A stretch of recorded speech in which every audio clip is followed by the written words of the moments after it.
Yeah, so I just wanted to make this video, whatever. You know what I'm saying? I'm officially in IV.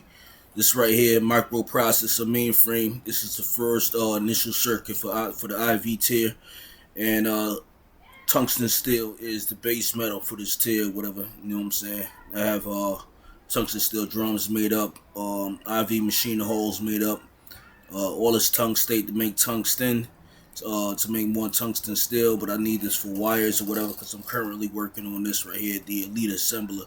I need the assembler to actually make IV energy hatches, and that's how I'm gonna keep working up.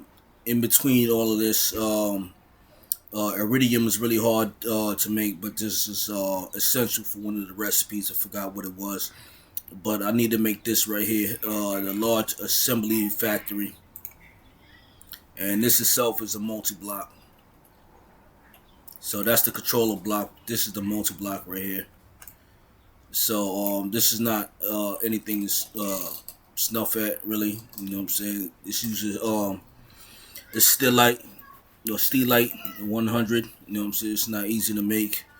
And the other thing I'm working on is a nuclear reactor. I needed it for something. I forgot what it was. But all of this is in pursuance of getting radon gas. You know what I'm saying? So I can eventually make the ME assembler, and then I can finally get into applied energistics. So this was a hang up. I thought I had the entire recipe, the way to get there, and then the large assembly factory popped up because it was something that I couldn't do, and because it was an IV recipe and it was an assembler, and you can't run two outputs into one single block assembly or assembler block or whatever. You know what I'm saying?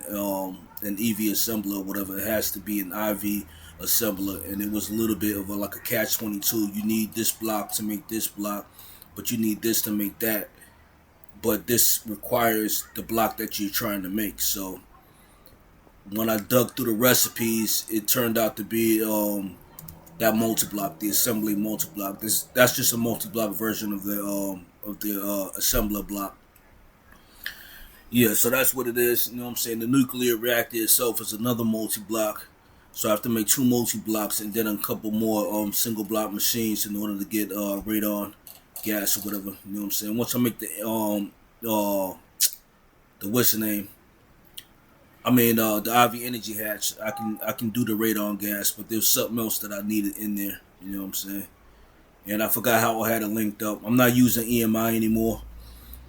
Because I had to take it out because the pack was unstable. Without it, kept breaking Cube.js scripts or whatever. This would have been a lot more easier with EMI. That's the reason why I'm bringing that up. EMI allows you to do recipe breakdowns, and so you can see the material cost for everything, and you can formulate a better way of actually designing the system to actually handle the process and chain that you need to handle or whatever. That's how I created all of these multi-blocks or whatever. You know what I'm saying? It was easy to do with EMI. With JEI, it's a lot harder because you need to memorize all the stuff or write it down. You know what I'm saying? Or make a flow chart or something like that, which I'm not about to do. So it's a little bit of a slower process, but it is what it is. But yeah, I'm officially in IV.